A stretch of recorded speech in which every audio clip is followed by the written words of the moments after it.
Halo teman-teman, salam sejahtera bagi kita semua. Apa kabar? Semoga dalam keadaan sehat. Ya, teman-teman yang diberkati oleh Tuhan, saat ini saya mengajak teman-teman untuk membaca dan merenungkan firman Tuhan.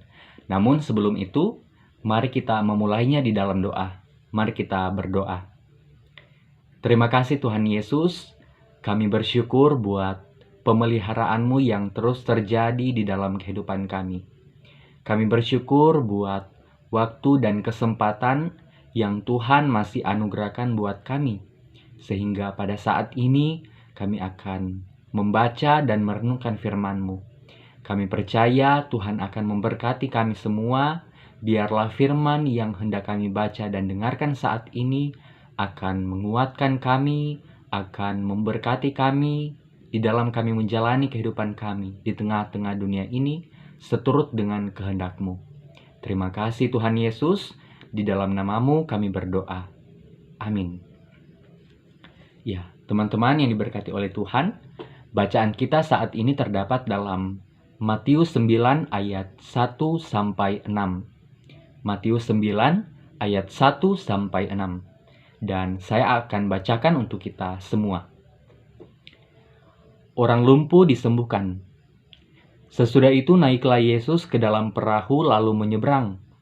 Kemudian sampailah ia ke kotanya sendiri. Maka dibawa oranglah kepadanya seorang lumpuh yang terbaring di tempat tidurnya. Ketika Yesus melihat iman mereka, berkatalah ia kepada orang lumpuh itu, "Percayalah, hai anakku, dosamu sudah diampuni." Maka berkatalah beberapa orang ahli Taurat dalam hatinya, "Ia menghujat Allah." Tetapi Yesus mengetahui pikiran mereka lalu berkata, Mengapa kamu memikirkan hal-hal yang jahat di dalam hatimu? Manakah lebih mudah mengatakan, dosamu sudah diampuni, atau mengatakan, bangunlah dan berjalanlah?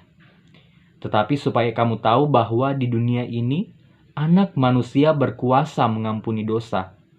Lalu berkatalah ia kepada orang lumpuh itu, bangunlah, angkatlah tempat tidurmu, dan pulanglah ke rumahmu. Ya, teman-teman yang diberkati oleh Tuhan, ada satu renungan yang berkaitan dengan bacaan kita saat ini. Orang lumpuh disembuhkan.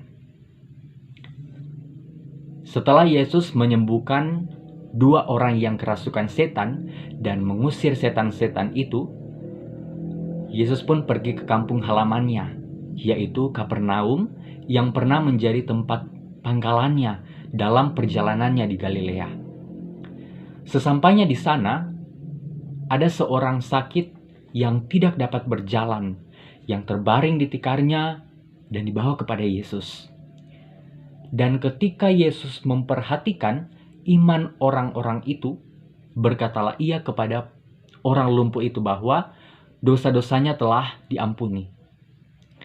Nah, namun pada waktu itu juga hadir beberapa ahli Taurat.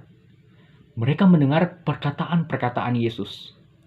Menurut mereka, apabila Yesus memiliki kuasa Allah untuk menentukan pengampunan dosa, maka Yesus memberi kedudukan yang terlalu tinggi terhadap dirinya dan merampas hak-hak Allah. Nah, dari situlah muncul pikiran-pikiran jahat dalam hati mereka bahwa menurut mereka, Yesus ini menghujat Allah. Nah, namun Yesus telah mengetahui pikiran-pikiran jahat itu.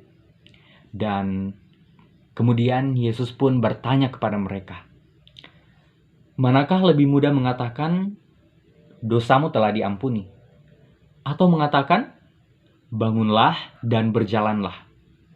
Dan ketika Yesus mengatakan hal itu, Yesus pun menyembuhkan orang lumpuh itu sebagai bukti bahwa ia berkuasa mengampuni dosa.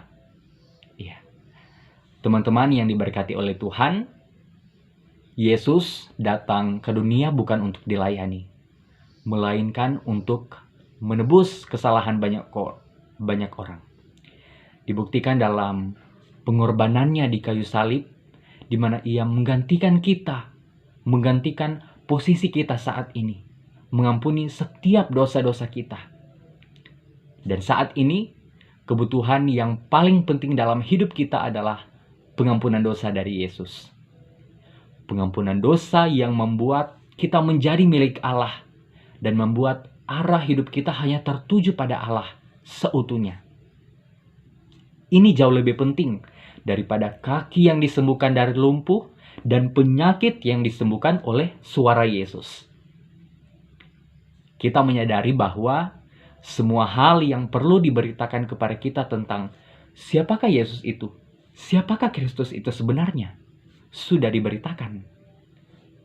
Oleh karena itu, tidak perlu ragu untuk melangkahkan kaki bersama Yesus, meninggalkan segala sesuatu untuk berjalan dengan setia dan mengikutinya selamanya. Yesus mengajarkan kepada kita bahwa apa yang keluar dari mulut kita itu dapat membangun orang lain tanpa menjatuhkan dan menghancurkan nama orang lain itu. Yesus memberi pesan kepada kita untuk selalu percaya kepadanya. Sekalipun kita dalam persoalan, dalam masalah yang begitu berat, percaya kepada Tuhan. Tuhan mampu menolong dan menghibur kita. Dan dalam hal ini, satu kebenaran yang paling penting yang harus kita ketahui adalah kuasa telah diberikan kepada manusia. Jadi, marilah sebagai jemaat Kristen, kita mengambil bagian dalam kuasa Yesus dalam pelayanan kita untuk membangun kerajaan Allah di tengah-tengah dunia ini. Amin. Terima kasih. Salam sejahtera bagi kita semua. Tuhan memberkati.